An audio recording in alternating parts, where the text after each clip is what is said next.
salue à tous dans la paix du Seigneur Jésus. Nous commençons maintenant la transmission de l'école biblique dominicale de l'Église chrétienne Maranatha.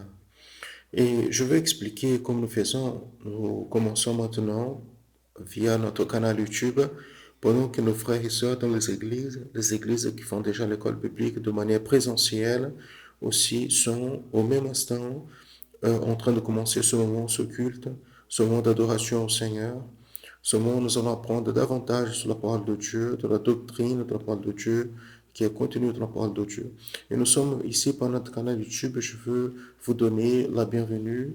Vous qui avez reçu une invitation pour participer de ce culte, vous qui avez reçu un lien, et à travers ce lien, il y a une demande que vous participez. Donc, c'est une joie de compter avec votre audience. Je veux attirer votre attention pour une chose. N'assistez pas seulement au culte transmis par YouTube, participez de lui. Vivez une expérience, c'est une bénédiction pour votre cœur, une bénédiction pour votre vie. Nous allons commencer ce culte. D'ici peu à 10h10, nous entrerons donc via satellite avec les églises et ensemble nous allons participer de la deuxième partie de ce culte ici à l'école biblique dominicale. Donc pour commencer ce culte, nous allons faire une prière initiale. Nous allons prier par le pouvoir du sang du Seigneur Jésus. J'invite les frères et sœurs de l'Église. Il y a un groupe de personnes qui se trouvent ici. Nous sommes en train de transmettre directement du Manaïm de Domingos Martins, du séminaire qui s'est passé hier. Vous voyez les images qui apparaissent à l'écran. Nous avons eu un séminaire hier du groupe de louanges. Aujourd'hui, à partir de l'école biblique dominicale, nous avons un séminaire pour pasteurs, ouin et diacres. C'est une joie d'être Manaïm encore une fois. Nous allons commencer. Nous demandons aux frères et sœurs de s'agenouiller.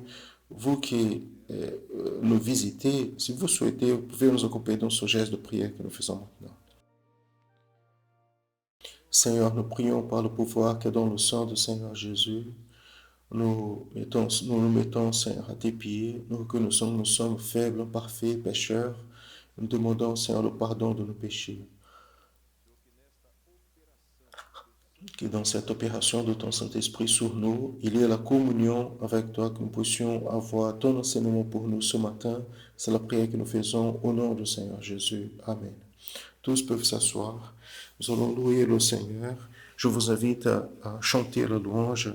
Les paroles vont apparaître à l'écran. En participant de ce culte, on va en expérience, Seigneur, aussi dans la louange.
Loué soit le nom du Seigneur. Le Seigneur nous invite à édifier notre maison sur cette roche, ce rocher éternel, et avoir l'expérience avec lui, entendre sa voix. Ça, c'est merveilleux. Nous ne sommes pas un troupeau qui est dispersé, mais le son du Saint-Esprit, la direction du Saint-Esprit se fait voir le Seigneur, il nous montre cela, il nous fait entendre sa voix à chaque moment, à chaque culte. Loué soit le nom du Seigneur. Nous allons continuer à louer le Seigneur. Nous allons chanter encore un chant d'adoration au Seigneur. Le Saint-Esprit de Dieu agit déjà. La communion avec le Saint-Esprit, c'est une réalité qui se passe pendant tout le culte. Nous allons louer le Seigneur avec un chant.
Loué soit le nom du Seigneur.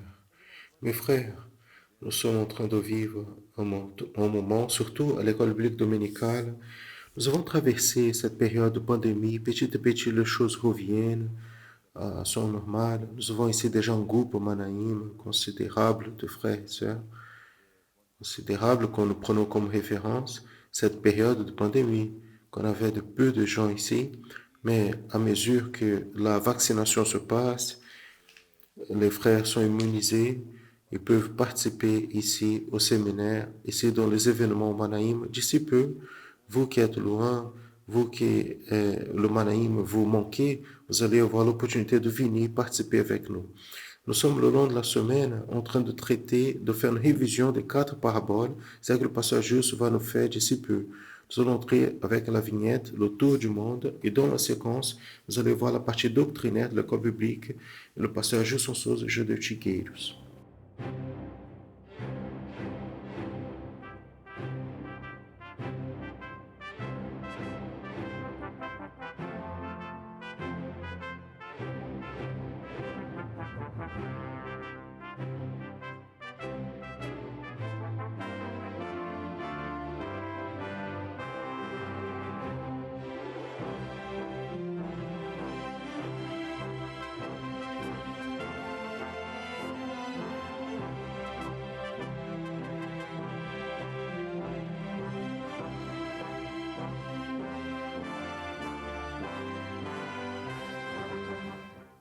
L'Église chrétienne Maranatha est présente dans des nations de tous les continents de la planète, des églises des pays dans les trois Amériques, Europe, Afrique, Asie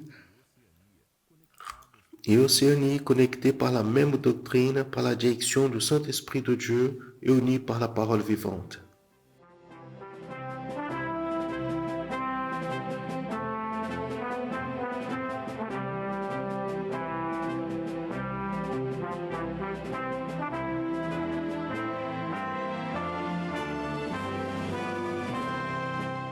Des frères et sœurs de toutes les parties du monde participent d'un même culte, ensemble et dans un même corps et dans un même esprit.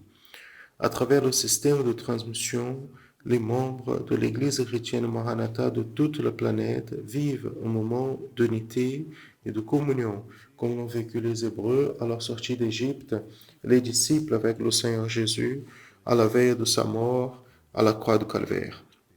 Les personnes de toutes les parties du monde sont touchées par l'Évangile éternel et par le message du retour imminent du Seigneur Jésus.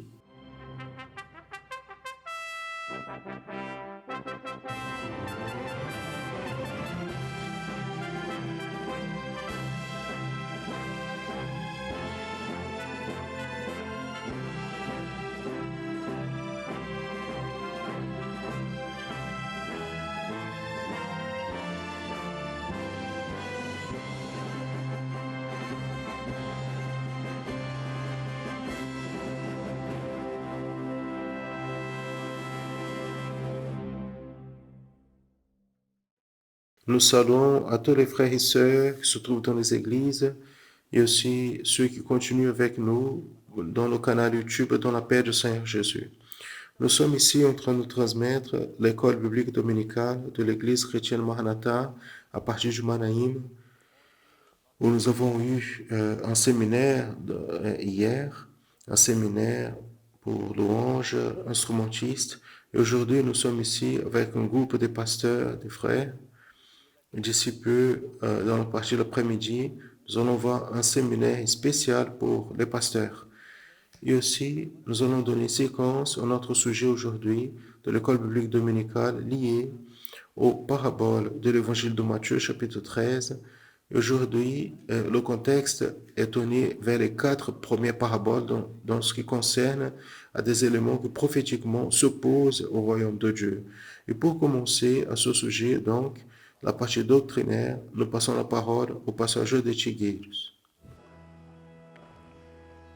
Gilles, on n'a pas combiné ça. C'est toi qui commence.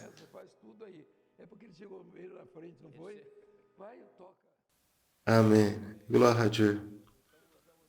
Aujourd'hui, tu vas faire ce que j'ai fait. Il est arrivé ici, j'ai lui passé la parole. Mes frères, voyez, la préoccupation aujourd'hui, c'est faire un abordage par rapport aux 4 premières paraboles. La parole du semeur, de blé de livret, la graine de moutarde et du ferment, à la lumière de ceux qui se lèvent comme opposition dans ces paraboles. Les questions que nous allons ici présenter maintenant, les réponses, nous allons présenter aux frères et sœurs, et après ces réponses, donc, nous allons voir la parole finale qui sera donnée par le pasteur de Tigueiros. Très bien. Donc, nous allons à notre première question que nous allons ici mettre dans les frères et sœurs, et la question a été adressée à tous, qui est la suivante. Identifier la parabole du semeur, la parole opposition à la saine doctrine. La première question est liée au fait d'identifier avec les lettres. Lettre M, quand on veut parler de l'opposition du malin. Lettre C, quand on veut parler de l'opposition de la chair. Et la lettre X, quand on veut montrer le position du monde. Donc, dans la première parabole, donc, premier point, au bord du chemin. Donc, la réponse, nous allons voir ici, sera donnée par notre sœur, peu de terre et les épines. On va voir notre première vidéo. Nous allons avoir la réponse de notre sœur, Sarah Abazova.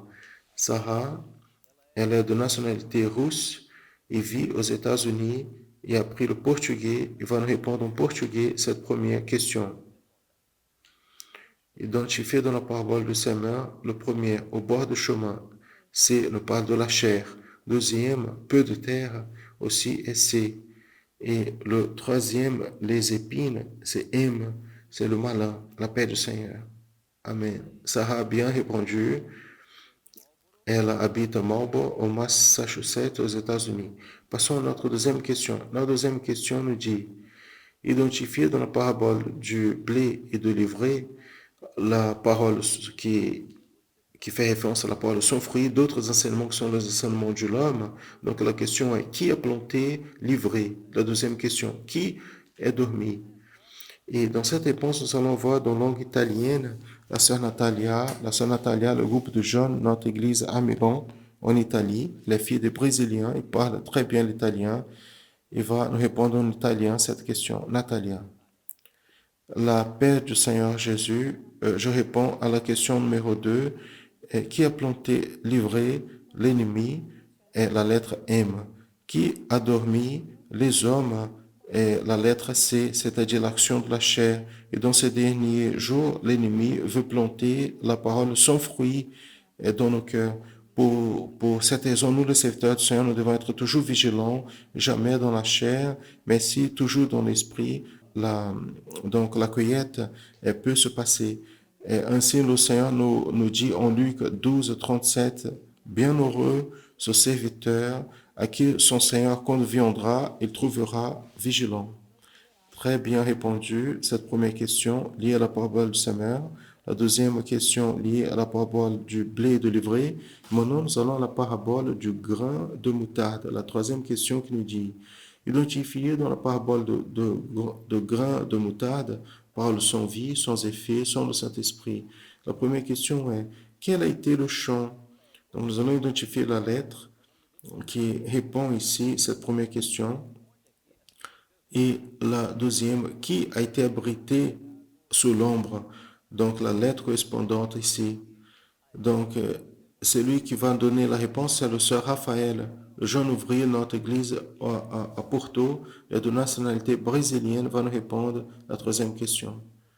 En réponse à la question numéro 3, 2, nous pouvons identifier l'opposition du malin qui s'abrite dans la vie de ceux qui croient en Dieu pour cette vie. Dans la première lettre de l'apôtre Paul aux Corinthiens, chapitre 15, verset 19, nous pouvons lire, si nous attendons Christ seulement pour cette vie, nous sommes les plus misérables de tous les hommes. Très bien. Notre quatrième question maintenant, sur la quatrième parabole, le ferment, qui nous dit, identifier dans la parabole du ferment où se trouve l'opposition de la vérité corrompue, parole vulgarisée sans révélation. La première question, d'où est venu le ferment? Quelle est la lettre correspondante? La deuxième, qui est la femme? Donc cette réponse sera donnée par un ouvrier de Belo Horizonte, Minas Gerais. Cet ouvrier, c'est le Carlos de l'église de Belo Horizonte, l'État de Minas Gerais, va donner cette quatrième réponse. Par rapport à la réponse numéro 4, d'où est venu le ferment? Le ferment vient de la chair. C'est le type de la raison. Et la femme ici, c'est l'ennemi. Très bien. Maintenant, nous allons à notre cinquième question qui est liée à notre sujet suivant, qui est la sixième parabole, la perle de grand prix. Et la question va être répondue par trois enfants ensemble avec les parents. Nous avons ici la question qui est la suivante. Dans la sixième parabole, qui est la perle de grand prix? Donc, celui qui va donner la première réponse, c'est notre sœur Anna Antonova. Elle est fille de notre frère Pavel Antonov. Il est de notre église de Minsk à Biélorussie. Elle va nous répondre en langue russe. Après, nous passons à l'État de Minas Gerais, où Naani, la classe des enfants, fille du pasteur Daniel, dans la ville de Mutum, dans l'État de Minas Gerais. Et pour finir, en Santa Catarina, notre classe 0 à 3 ans d'âge, qui va répondre à travers Maïsa avec sa mère, en donnant la dernière réponse, 3 réponses rapides. Anna donne la 6e parabole, qui est la perle de grand prix. La parabole de grande valeur est Jésus. Anne, ton père a lu pour toi la 6e parabole. Qui, qui est la perle de grand prix? Jésus. Amen. Maïs, qui est la perle de grand prix, fille? Jésus. Amen. Le détail de la tétine, on avait la tétine pour donner la réponse, très bien représentée dans l'école biblique dominicale. Donc je crois que maintenant nous pouvons donner la séquence à notre sujet, l'école biblique, où le sujet qui sera traité pour le passager d'étude maintenant. Maintenant c'est avec toi. Après tu vas revenir, d'accord? Après tu vas revenir, n'est-ce pas? Pour les enfants, oui. Mes frères, la paix du Seigneur. Tout d'abord, je veux saluer donc le nouveau pasteur, les nouveaux frères de ministère, un groupe qui est ici, dans notre Manaïm ici, ce qui est permis. Et d'autres groupes sont éparpillés ici, dans l'État, dans divers Manaïm, églises, pas seulement ici, mais dans tous les États, au Brésil et aussi à l'étranger. Il est bon de dire à nos frères, dans cet intervalle de temps, que n'a pas encore complété un an, nous avons plus de 1200 nouveaux pasteurs qui ont été intégrés, sont intégrés. Et encore, dans cette nouvelle arrivée, maintenant, de ces 2 semaines ici, quand on a consulté au Seigneur, il y a encore un groupe, nous avons 315, mais un groupe à peu près du même nombre. Donc, nous avons ici 1300 ou plus. Ce qui importe, c'est ce que le Seigneur est en train de faire, la croissance de l'œuvre et ce qui est nécessaire. Nous sommes en train de voir qu'il y a un renouvellement des valeurs. Nous avons fait une évaluation seulement dans la ville de Villa-Velha à propos de ce renouvellement des valeurs. Et on était étonnés par là la mesure des autres. Donc, nous voyons qu'il y a une grande expectative, pas seulement d'un renouvellement dans la vie des églises, mais dans la compréhension des ministères, car beaucoup de nos pasteurs sont surchargés. Le pasteur qui a l'obligation d'être devant 3, 4, des fois 5 églises, c'est presque un miracle. Ils font cela. En même temps, nous sommes en train de voir qu'il y a un remplacement pour simplifier les plus anciens, ceux qui sont déjà très usés par les luttes, parce que ce n'est pas quelque chose, ce n'est pas un jeu. Le ministère pour cet homme, c'est pour celui qui est disposé. Donc vous êtes ici. Une autre parole aujourd'hui,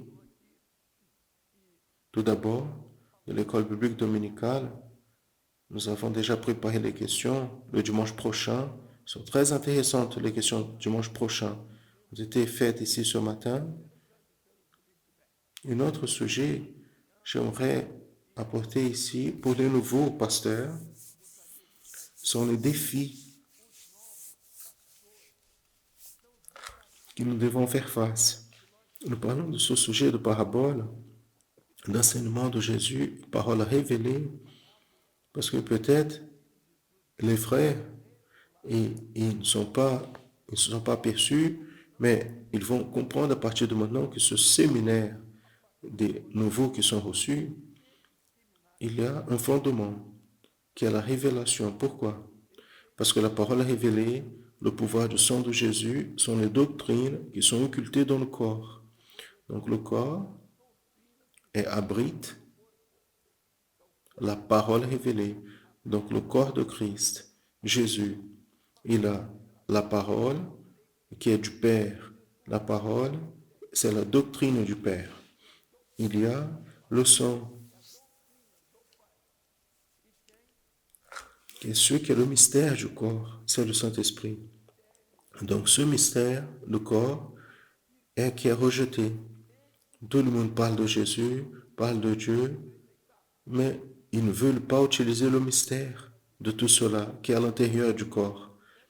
Donc si ce mystère n'est pas dans le corps, cet évangile ou ce christianisme est simplement une conversation. Donc c'est le petit biscuit de bonbons. On dit quelque chose, tout le monde est satisfait parce qu'il n'y a pas d'engagement. Cet évangile, sans foi, n'a pas d'engagement. Il se lève exactement pour dire qu'il n'existe pas de don, qu'il n'existe pas de révélation, pour revenir au passé, ce d'où nous sommes venus. Donc, vous voyez bien, c'est une manière de annuler ce qu'il a prêché et qu'il n'a jamais vécu. Il a prêché et il prêche quelque chose qui est la fausse prophétie. Il prêche aujourd'hui quelque chose qui est en train d'annuler ce qu'il a prêché au passé, que maintenant il ne vit plus, jamais vécu. Donc notre sujet aujourd'hui, c'est un peu spécialisé. Les personnes disent, révélation, c'est la même chose que allégorie. Regardez bien, l'allégorie, l'église Maranatha utilise l'allégorie pour dire que allégorie est révélation. Donc, il y a un pasteur nouveau à nous, il entend quelque chose comme ça, parce que des fois, l'ancien, il entend ça, il pense que ça, c'est la vérité. Il existe une dictée qui dit, celui qui ne sait pas enseigne. Il sait ce que nous sommes en train de voir. Il ne sait absolument rien, ni de portugais. Il veut enseigner. Et les personnes qui ne connaissent rien de portugais, ni de rien, ils acceptent n'importe quoi, avec un préjudice spirituel. Donc, vous voyez bien, Jésus a utilisé des diverses figures littéraires. Il a utilisé la métaphore, les similes, la parabole, l'allégorie. Donc, de certaine manière, toutes ces ressources qui sont là. La grande ressource que nous sommes en train d'utiliser ces derniers jours, c'est la parabole. Mais dans la parabole, il existe ces deux figures. Ces figures qui sont des figures littéraires sont dans la parabole. Nous allons ici donc tout d'abord dire le suivant. Parler à propos d'une parabole, et la parabole est de certaine manière, elle ressemble à la simile. Simile veut dire une chose qui est semblable. Donc le psaume dit, heureux l'homme qui ne marche pas selon le conseil des impies et ne se détient pas dans le chemin des pécheurs, ni s'assoit avec mais avant à son plaisir dans la loi du Seigneur et dans sa loi médite jour et nuit. Et il revient et dit, car il sera comme arbre planté. Il commence à faire la différence et changer. Que l'homme qui ne marche pas selon le conseil des impies, il agit comme c'était un arbre qui était à côté de l'eau, qui dans son station, sa saison, sa bonne saison porte ses fruits. L'individu, il prend ça, il dit que cela est une allégorie. Oui, mais c'est la révélation. Il y a des révélations dans cette allégorie. C'est une autre chose. Donc, vous allez chercher la révélation, ça que l'œuvre estime à faire. Pourquoi? Parce que l'argument pour Jésus ne va pas fonctionner. L'enlèvement de l'Église ne va donc les personnes qui ont des arguments ne vont pas monter. Elle va apporter les personnes qui ont un objectif sont en train de croire dans ce que le Saint-Esprit est en train de dire. Je ne suis pas pasteur pour dire ce qui est dans ma tête. Non, je suis pasteur parce que j'ai un ministère est donné par le Saint-Esprit et je dois parler ce que le Saint-Esprit détermine. Je peux dire beaucoup d'autres choses, mais j'ai été appelé pour le ministère pour dire ce que le Saint-Esprit va dicter pour moi dans ce ministère. Donc, vous voyez bien, si je change, le Saint-Esprit n'a pas changé. Je peux dire que le Saint-Esprit a changé, mais le Saint-Esprit n'a pas changé. Il ne change pas. Pourquoi? Parce que le même appel qu'il a fait pour moi et pour les autres, nous sommes tous égaux. Nous sommes dans le même niveau. La mesure que nous attendons, les déterminations du Saint-Esprit. Si un frère qui est là, qui fait son rôle, et il répond une révélation à ce qui est du Saint-Esprit, l'autre frère, il est là, donc nous sommes dans le même esprit. C'est dans le corps, la même révélation. Donc il n'y a pas de différence. Nous sommes égaux. Nous sommes égaux. Le ministère est égal quand nous répondons à la détermination d'un. Le commandant, le commandant, le commandant, c'est l'Esprit, c'est Jésus, à travers de son esprit. Donc, je peux dire beaucoup d'autres choses. Des petites choses ici, on prend un livre ancien, qui est de celui qui est déjà passé pour expliquer, vous voyez, un tel était un grand évangéliste. Oui, et vous êtes quoi? En se levant comme l'œuvre de l'esprit, quelle est la valeur qui a ça? Quelle est la valeur historique? Ah, quelqu'un était un grand évangéliste. Oui, et un réformateur. Il n'y a pas eu aucun réformateur qui n'est pas mort dans les pires conditions, on peut être dans la famille, dans la prison, tout cela. Où sont les réformateurs d'aujourd'hui? C'est avec des pizzas? Mes frères, c'est avec la prière? C'est avec rien. En parlant mauvais des autres pour dire que lui maintenant, c'est la bonne personne. Le, le, le faux prophète, qu'on dit lui, je parle de faux prophète. Il n'a pas engagement avec le Saint-Esprit, avec le projet du corps. Il n'a pas. Il dit une chose ici, un autre vient, dit une autre chose, tout va bien. Il est en train de satisfaire un public qui n'a rien à exiger. C'est un public qui ne sait même pas qu'il existe ciel. Et s'il sait, il ne sait pas s'il va là-bas. Il est à l'église, il pense que l'église, c'est un camion ancien que tout le monde est entré, il va partir. Non, c'est pas ça. Le mystère, le ministère, s'il n'a pas le mystère, il ne va pas durer. Pourquoi? Jésus prend la parabole, il dit, cette parabole ici, il dit à tout le monde, les religieux, les pharisiens, il raconte la parabole et les disciples. Quelques paraboles, il fait ça. Mais il prend la parabole du trésor, il ne fait pas ça. La perle, il s'adresse directement aux disciples. Parce que le mystère, c'est un autre. Et plus, il n'a pas aucun intérêt à révéler les mystères, parce que le grand mystère, c'est la résurrection.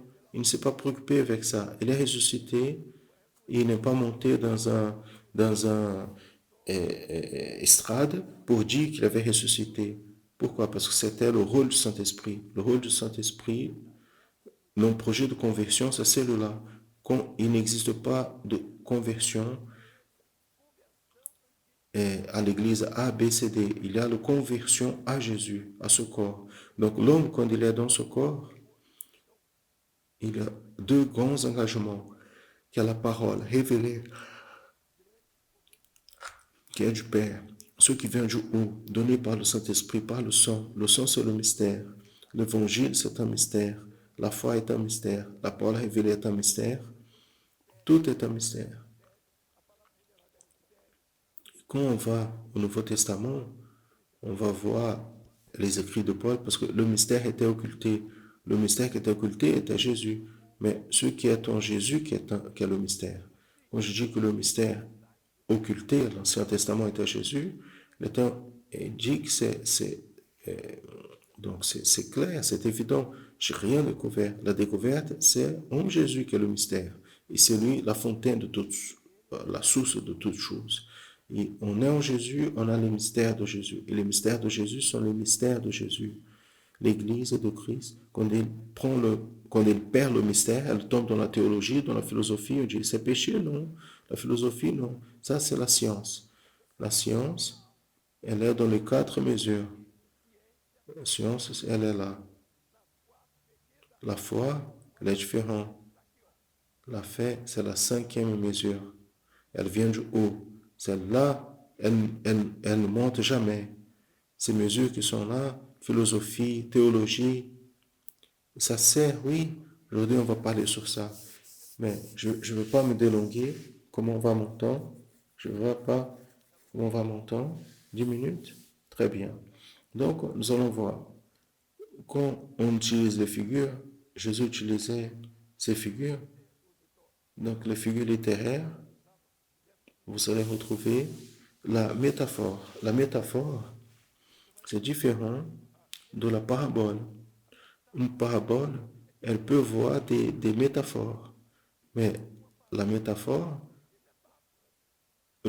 le verbe être, et Jésus dit, je suis le pain de la vie.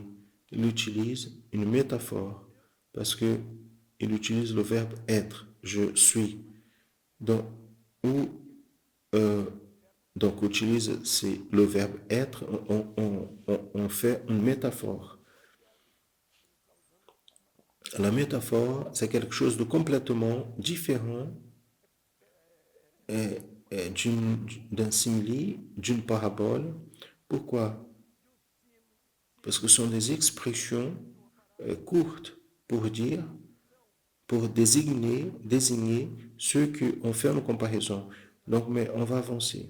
Donc, on a la parabole, elle ressemble beaucoup au simili. La parabole est prophétique. Simili, non.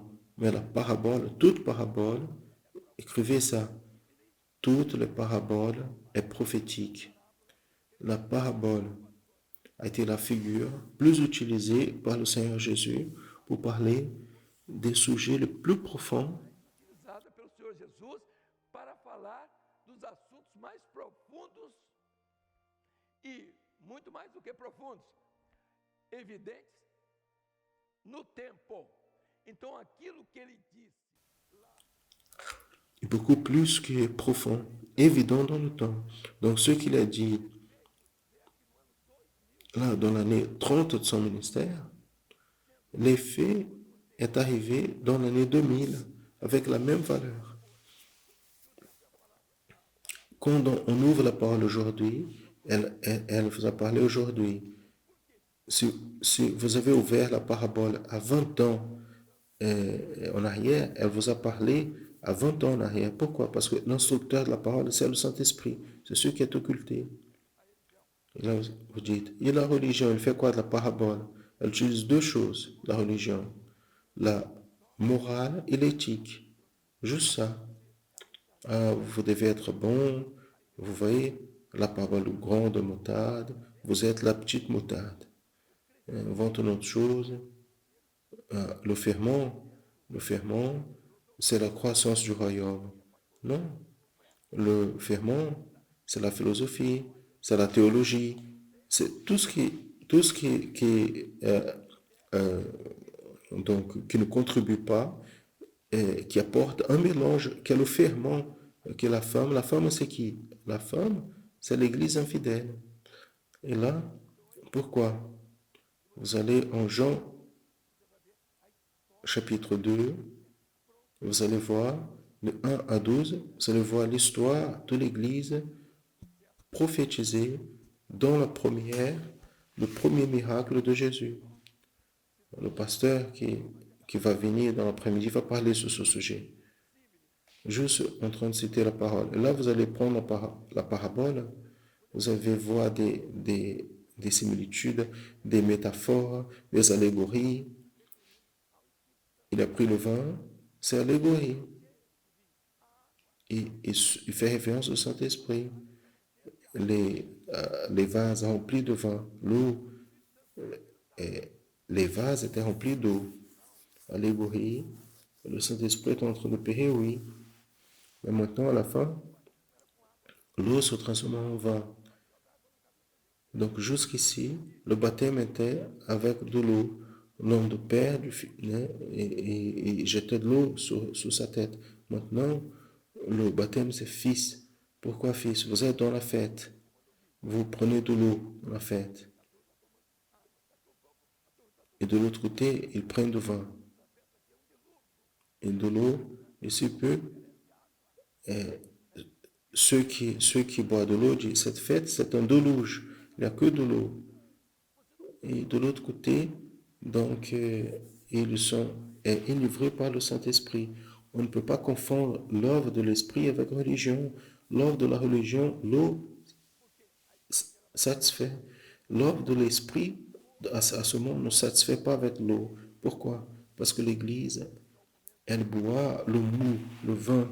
Elle va s'enivrer avec le vin jusqu'au moment qu'elle est si ivre qu'elle va être amenée dans les bras du Seigneur Jésus, que c'est l'enlèvement de l'Église. Vous êtes enivré, et celui qui est enivré, il parle que des choses. Pour celui qui boit de l'eau, celui qui est dans la raison, il pense que vous êtes dans l'esprit, vous êtes fou. Tout est inversé. Mes frères, et cela, c'est un fondement pour nos nouveaux pasteurs, nos ouvriers. Ils doivent comprendre. Le pasteur, je pense que je ne comprends rien. Ne sois pas préoccupé de ce que je parle ici, faire le mélange de métaphores avec allégorie, similitude, la parabole. Non, ne soyez pas préoccupés avec ça. Parce que même pas les professeurs de portugais comprennent cela. Ni les professeurs. C'est tellement des figures, tellement de figures, on ne sait pas. Mais ici, le faux prophète est en train de dire que l'église Maranatha prêche l'allégorie, qui n'est pas la révélation. Allégorie n'est pas la révélation, mais dans la révélation, on peut voir des allégories. Donc, vous allez comprendre qu'une allégorie peut faire partie, quand je dis la femme au début, dans l'évangile de Jean, elle a dit, ah, le vin manquait. Jésus a dit, femme, qu'est-ce que j'ai à voir avec vous, avec toi? Et c'était sa mère. Et là, il utilise une figure. La femme, où était la révélation? La révélation était que cette femme, c'est l'église infidèle. Et là, vous allez dire tout le monde, ah, que l'église infidèle, c'est l'église telle. Non, parce que tout le monde pense que l'église infidèle est une église qui est en Apocalypse, qui a un nom.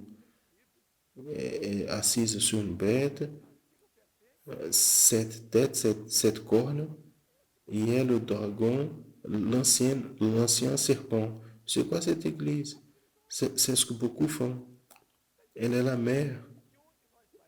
Et les filles obéissent, qu'est-ce que la mère dit?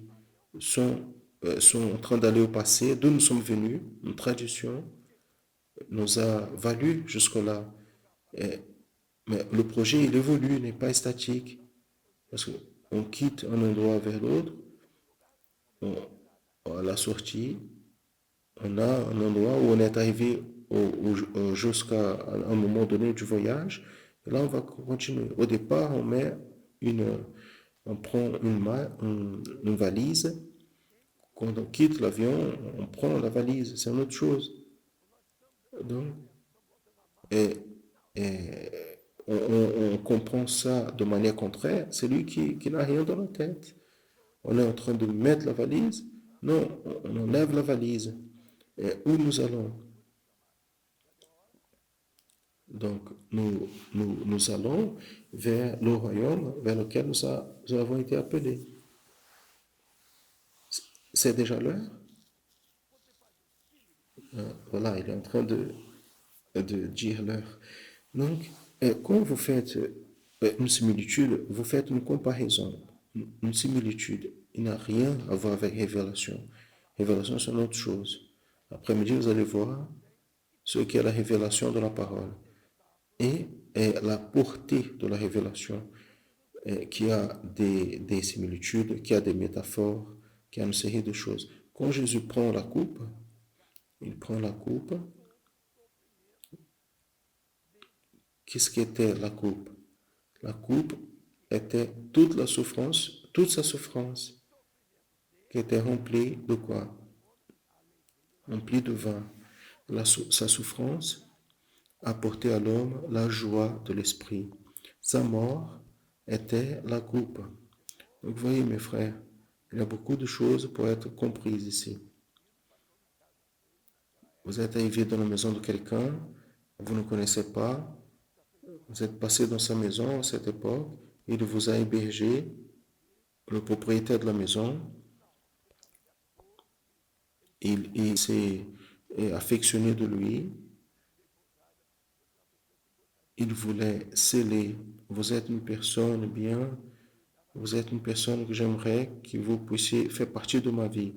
Il ne disait rien, il lui donnait sa coupe. Quand Jésus a dit, il a donné aux disciples, quand vous participez de la Sainte Seine, vous participez de la coupe de Jésus. Cette coupe s'appelle la Nouvelle Alliance. Il n'a pas une autre signification. Nous allons parler de cela. Mais l'homme est parti. Il a pris la coupe qui a été donnée au propriétaire de la maison. Maintenant, il est engagé avec le propriétaire de la maison.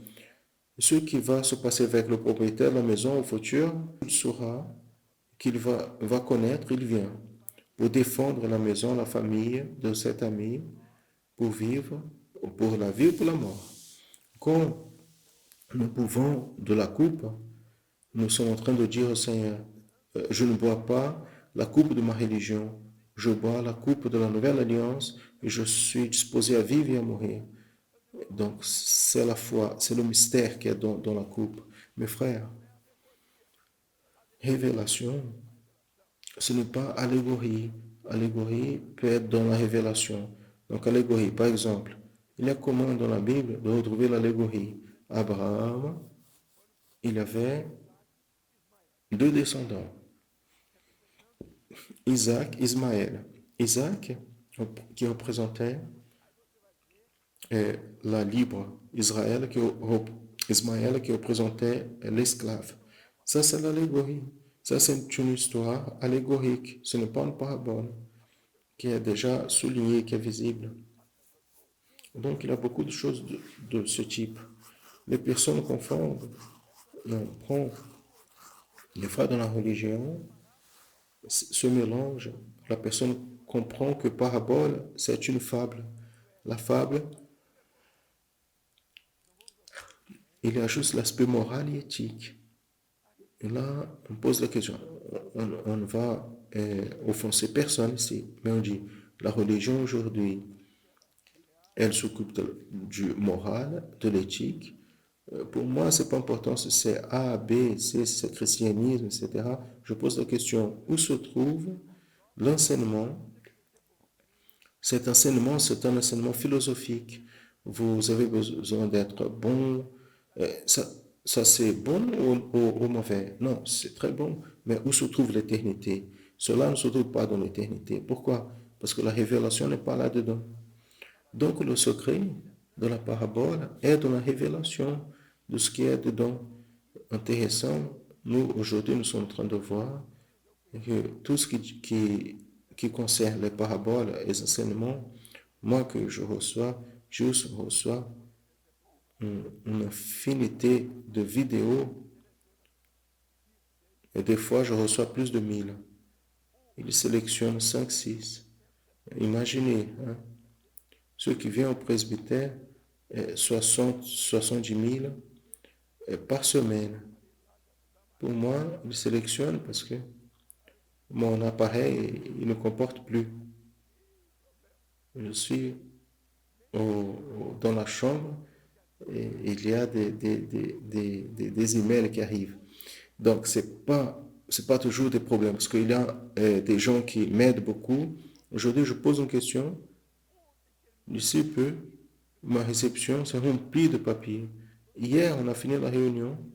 J'avais déjà toutes les données de la recherche qui avait fait. Nous avons un système qui est contracté avec ça. Ils disent combien de personnes avaient au moment où il y avait le plus grand nombre de personnes et nous évaluons. Et nous devons faire l'évaluation. Cet horaire n'est plus compatible. Nous changeons. Je vais vous dire une chose. Le temps de café, ça prend trop de temps. Technique dit. À cause de cela, nous avons un déphasage ici. Nous accompagnons tout. Nous devons lire tout. Cela, c'est le minimum. Mais regardez, nous devons être attentifs. Mes bien-aimés, et j'aimerais parler plus, mais cela, mais juste un détail.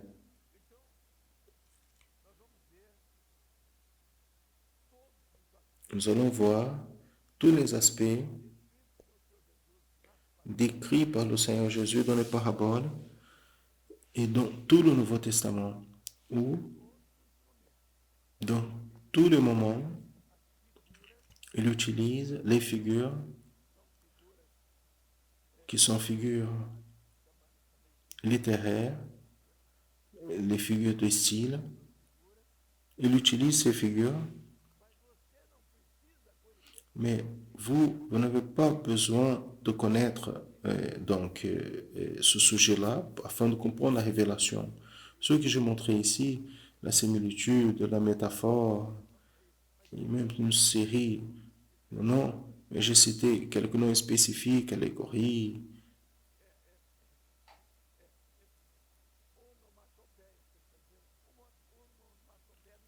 onomatopée. Ça n'existe, ça n'existe pas dans les paraboles. Vous savez, il n'y a pas parce que onomatopée, c'est des voix des animaux, des figures sans vie. Donc on utilise onomatopée dans les fables de La Fontaine. La cigale, la fourmi, le loup et l'agneau. Donc, on a une série, mais cela, il a juste un côté moral et éthique. C'est bon, oui, c'est bon. Et cela amène à l'éternité? Non. Pourquoi? Parce que le mystère, c'est important pour nous. Et celui qui dicte le mystère, c'est le Saint-Esprit. D'accord? Je peux partir. Aujourd'hui, notre parole ici, c'est plus explicative pour les nouveaux pasteurs, nouveaux ouvriers. Je ne veux pas que notre peuple, dans la simplicité qui est, ne vous préoccupez pas avec ça. Cherchez dans la parole ce qui est de l'Esprit. Et je reçois toutes les semaines et ceux qui arrivent par rapport aux paraboles, des personnes qui viennent de l'autre groupe des évangéliques viennent pour assister à l'école biblique dominicale.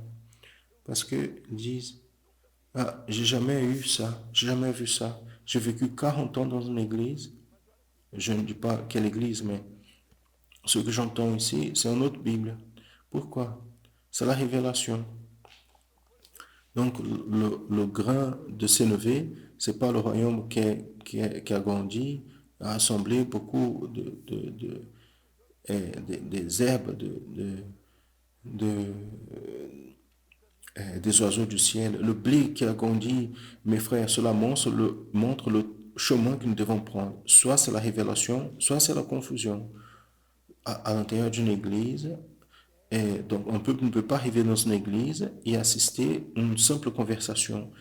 Ministère, ce n'est pas être propriétaire d'un titre. Être pasteur, tout le monde peut être, y compris parmi nous. Maintenant, ministère, c'est celui qui ministre au nom du propriétaire du ministère, de celui qui est appelé. Il vous a appelé, vous a recruté, afin que vous soyez fidèle à ce qu'il a. Vous avez un autre projet, c'est ça. Restez seul avec le premier. Le jour où vous avez appelé, et donc, vous pouvez faire ce que vous voulez, mais en sachant que vous allez mener un peuple qui va se présenter devant le Tout-Puissant. Si vous ne craignez pas, donc vous pouvez partir. Parce qu'il y a un peuple simple qui va vous accompagner parce qu'il ne sait pas qu'est-ce que c'est ministère, que ce qui est être pasteur. Donc, on revient d'ici peu, d'accord? Pour le pasteur nouveau, nous avons un culte de, d'enseignement, on travaille avec le jeune, les réponses qui doivent être données au mal caractère, temps et vie, marqueurs historiques et prophétiques. Le nouveau pasteur, donc, ouvrir la poche pour acheter ici. C'est lui qui a écrit, c'est moi. Nous sommes en train de mettre dans le portail, ceux qui sont là vont recevoir. Un pour chacun. Si vous ne lisez pas, ne prenez pas. Ne prenez pas. Si vous n'allez pas lire, ne prenez pas. Il y a certains ici qui n'aiment pas lire. Nous devons améliorer cela. Le temps que vous êtes devant la TV, les télés, lire le journal, tout va bien. Mais ça, c'est fondamental.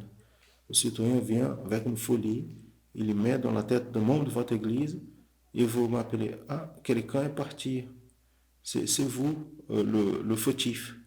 Vous n'avez pas enseigné, vous avez été derrière, ah, c'est notre frère qui est parti, mais je ne sais pas quoi, le pasteur qui est parti, le loup qui est parti, j'aime bien, nous sommes des amis. La parole du Seigneur a dit, si ce n'est pas selon la doctrine, vous êtes appelés, ne vous mangez pas avec les tels. Vous avez oublié? Ah, rempli d'amour, on va prier pour eux. Prier pourquoi? C'est lui qui était parmi nous et est parti et il est dans un autre programme. Il n'est pas d'accord avec ceux qui vous avez appris. Il renie en disant que vous êtes menteur comme lui. Je vais parler mauvais de personne, je ne suis pas là pour ça. Juste un petit peu. Je sonne, améliore la chose. Amen, mes frères. On va prier pour les enfants, intermédiaires et adolescents. Quelques-uns sont déjà revenus vers le temple. On va prier, faire la prière par le sang de Jésus. Nous prions, Seigneur, sous le pouvoir du sang de Jésus. Nous demandons une bénédiction en faveur de chaque enfant, chaque intermédiaire, chaque adolescent, ceux qui ont déjà eu les études dans l'église locale, ceux qui vont faire les études encore à la maison, par YouTube. Nous prions au nom du Seigneur Jésus. Amen. Pasteur Josias, très bien, mon frère. On passe à la question de l'école biblique dominicale de la semaine prochaine. Le sujet est là, l'introduction. En lisant le texte de Matthieu, chapitre 13, versets 45-46, répondez aux questions à suivre à propos de la parabole de la perle de grand prix. Première, prophétiquement, qui est la perle de grand prix? Deuxième question, vous savez faire quelle est la différence entre une perle naturelle et une perle artificielle? Oui ou non? Regardez, cette question, c'est une question directe. Vous allez répondre si vous savez. Vous avez déjà vu les deux ensemble. Troisième question, en lisant la parabole de la perle de grande valeur, si vous ne savez pas faire cette différence, la différence que nous avons dit dans la question précédente, prophétiquement, à qui vous allez demander le conseil pour vous aider à avoir la perle de grand prix. C'est une question comme conséquence de la précédente. Question 4 qui s'adresse à tous. Vous savez comment la perle naturelle est générée? Répondez avec une phrase. Ah, je sais comment c'est. On doit résumer cette réponse avec une seule phrase. La question 5. Dans la parabole, ceux qui parlent du royaume de Dieu, à qui l'expression bonne perle fait référence? À des choses bonnes ou des choses mauvaises? Prochaine. La question 5. Le passage d'étudier cette question est fondamentale. Il faut lire, prier pour répondre. Prochaine question. Faites la différence entre les bonnes perles et la perle des grands prix. Laquelle vous préférez? C'est la question suivante.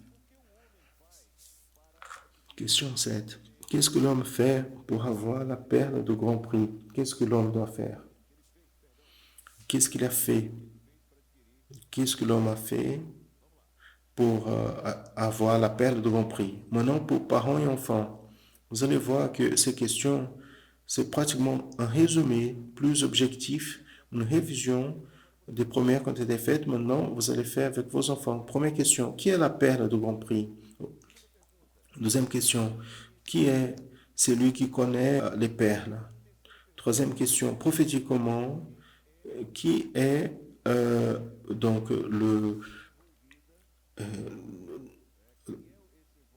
qui est donc cette enveloppe de la perle? Quatrième, comment la perle elle est générée? Cinquième question, qu'est-ce qui a plus de valeur dans le royaume et qui sera ramassé? Donc choisissez une des options. Les paraboles, ce parabole du royaume. Donc qu'est-ce qui a de la valeur dans ce royaume? La perle, les bonnes perles, les perles artificielles ou l'huître. Donc pour parents et enfants. Nous avons fini. Nous avons encore le temps.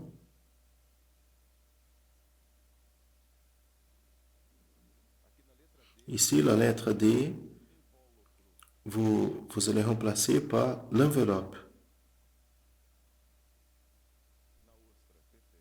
Oui. Donc l'enveloppe ici. Le passage dit ici, donc comme il n'a pas de micro, c'est juste ceux qui sont là qui entendent. Allons-y. C'est fini. Nous avons plus de temps. Nous avons avec une série d'événements de consécration à montrer. Dans un moment donné, on va le montrer. À partir du moment où nous insérons la transmission via satellite pour les églises, les pasteurs vont conclure. Et nous allons maintenant donner séquence à la transmission.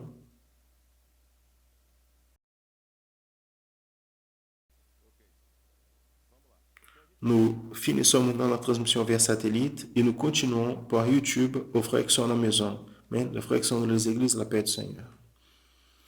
On continue ici la transmission par YouTube.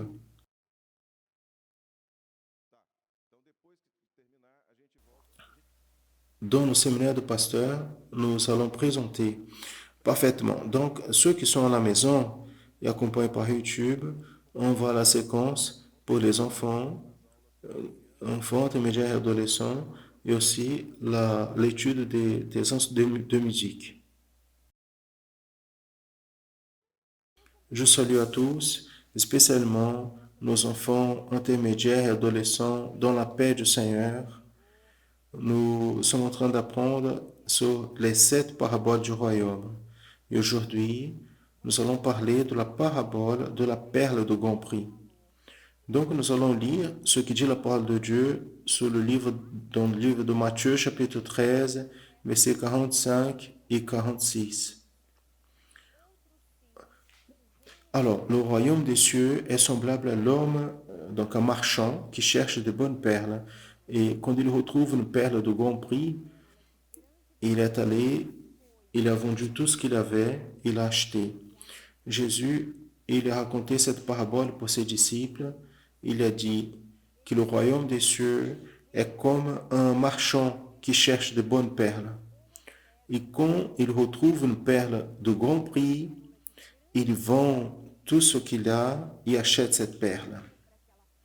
Et qui est la perle de grand prix? C'est Jésus. Jésus est le trésor précieux que l'homme peut trouver. Il est meilleur que tout dans ce monde. Et cela ne se compare pas aux choses qui ont plus de valeur que puissent exister. Et c'est quoi un marchand de perles? C'est quelqu'un qui comprend beaucoup sur les perles et sait connaître ses valeurs. Un jour, le Saint-Esprit a agi dans nos cœurs pour nous montrer la perle de grand prix. C'est le Saint-Esprit qui nous révèle Jésus. Il nous fait comprendre qu'il est le bien majeur que nous pouvons voir. Et rien dans ce monde est plus important que Jésus, notre Sauveur. Seulement lui est capable de remplir le cœur de l'homme de la joie du salut. Il est la perle de grand prix. Et pourquoi l'homme, dans la parole, quand il a retrouvé la perle de grand prix, il est allé, il a vendu tout ce qu'il avait pour avoir cette perle. Parce que la valeur de cette perle était plus grande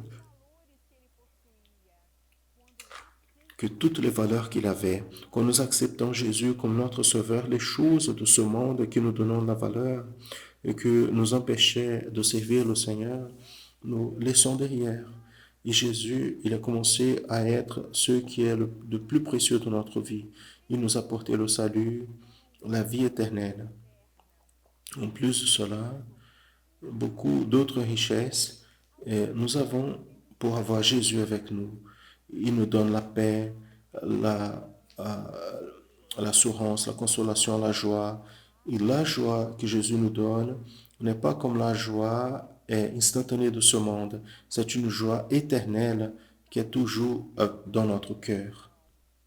Maintenant, faites bien attention à une chose.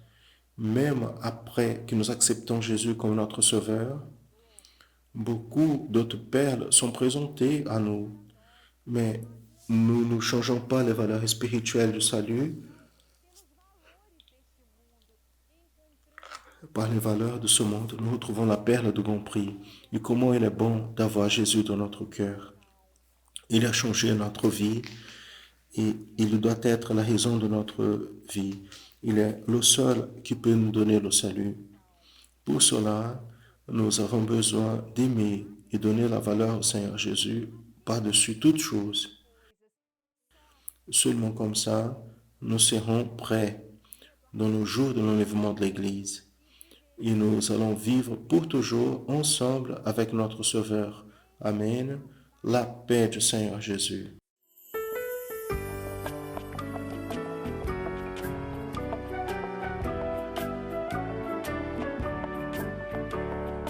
Dia a igreja subirá, bem mais pertinho de Jesus vamos ficar. Bem mais pertinho, bem mais pertinho, bem mais pertinho, vamos juntos celebrar. Bem mais pertinho, bem mais pertinho, bem mais pertinho de Jesus vamos ficar.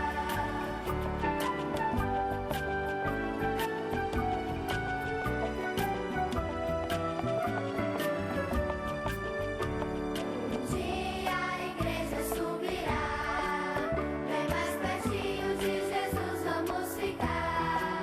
Bem mais pertinho, bem mais pertinho, bem mais pertinho, vamos juntos celebrar. Bem mais pertinho, bem mais pertinho, bem mais pertinho de Jesus vamos ficar. La paix du Seigneur Jésus. Quelle bénédiction être ensemble pour une étude de plus. Et afin de commencer, nous allons à nos participations. Voici le petit Daniel d'un an et 4 mois de Medina, Minas Gerais. Rebecca a 5 ans de Cariacica, Espírito Santo.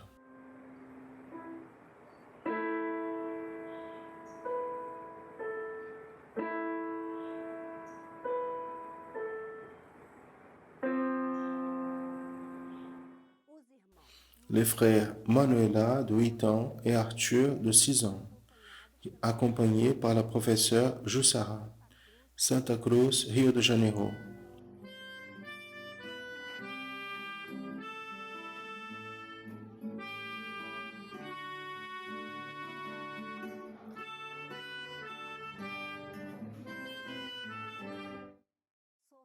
Sophia a 6 ans de Balneário Camboriú, Santa Catarina.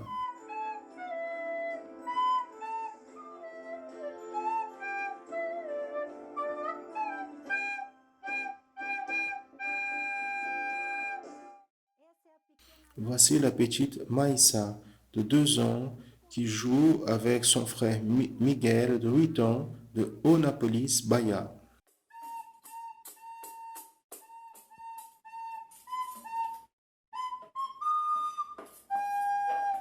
Glória a Gloire à Dieu. Nous sommes en train d'apprendre notre traduction simplifiée de la louange est couchée sur donc la pelouse et une heureuse beauberie. Nous allons connaître les accords.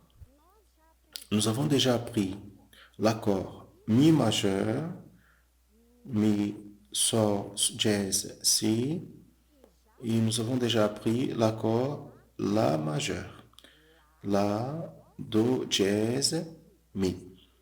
Aujourd'hui, nous allons apprendre l'accord Fa, Dièse, majeur, Fa, Dièse, La, Dièse et Do, Dièse. Et aussi l'accord Si majeur, Si, Ré dièse, Fa dièse. Nous allons connaître au piano Mi, Sol dièse, Si, Mi majeur. Fa dièse majeur, Fa dièse, La dièse et Do dièse. La majeur, La, Do dièse et Mi. Si majeur, Si, Ré dièse et Fa dièse. Maintenant, nous allons connaître la partition simplifiée. Nous savons déjà que cette louange est dans la tonalité de Mi majeur, c'est le rythme 4-4. 4 tons pour chaque division. Nous avons déjà appris à l'étude précédente la mélodie. Nous allons nous rappeler Si, Sol, Do, Lá, Mi, Ré, Do, Si, Mi, Fá, Sol. Nous allons nous rappeler qu'ici, à la fin, vous pouvez retenir les 2 tons parce que vous allez chanter juste après. Mais si vous n'allez pas chanter, nous allons prolonger le son avec les autres instruments. Maintenant, nous allons nous rappeler que la main gauche est responsable pour la clé de Fa. Donc, nous allons l'accord Mi majeur ensemble avec la note Si pour commencer. Après, ensemble avec la note Do, le Fa dièse majeur. Avec la note Mi, nous avons le La majeur. Et là, nous allons reprendre le même accord, La majeur avec le Mi, Si majeur ensemble avec la note Fa, et encore une fois Mi majeur avec la note seule. En rappelant que je vous ai mis ici par-dessus la doigté, mais vous pouvez être à l'aise pour ce qui est le meilleur pour vous. Maintenant, je vais chanter cette première fois doucement. Je vais compter 4 tons et nous allons faire 1, 2, 3, 4.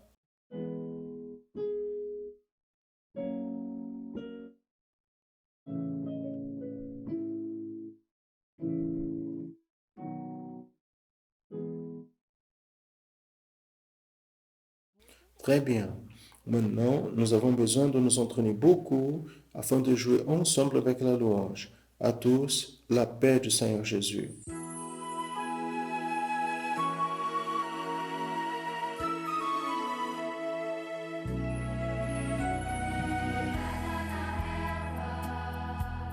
Uma feliz ovelha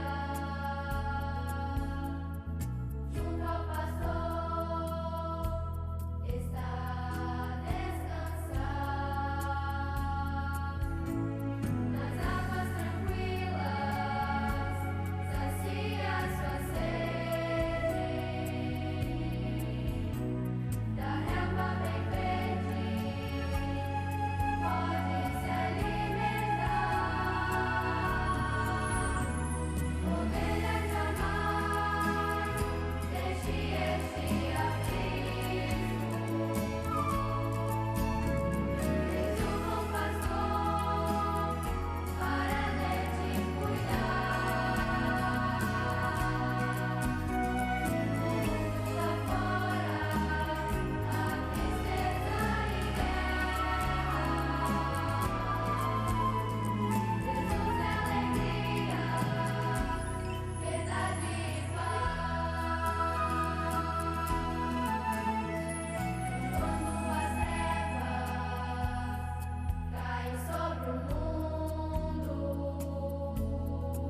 Gloire à Jésus. Amen, mes frères. Nous allons prier maintenant, remettre sur l'autel du Seigneur l'école biblique dominicale. Vous qui nous accompagnez par YouTube, nous allons prier. Seigneur, nous t'adorons, nous te glorifions pour ta bénédiction, parce que le Seigneur Jésus, tel comme nous chantons maintenant, c'est la joie, la vérité et la paix. Nous te louons parce que nous vivons cette expérience, nous pouvons témoigner de cela. Maintenant, nous demandons, reçois sous ton autel l'école biblique dominicale de ce matin. Bénis chacun de nous. Maintenant, nous disons que la grâce est merveilleuse du Seigneur et Sauveur Jésus-Christ, l'amour de Dieu, notre Père éternel, des douces, saintes et éternelles consolations du Saint-Esprit, repose sur vous, sur tout le peuple de Dieu, depuis maintenant. Amen. Amen. Nous rappelons les frères et sœurs que toute la programmation de l'Église chrétienne Maranatha se passe le long de cette journée par la télé, de notre YouTube. Vous pouvez accompagner et les pasteurs qui ont reçu le lien pour participer au séminaire pourront accompagner dans un autre lien notre séminaire de pasteur aujourd'hui. La paix du Seigneur Jésus.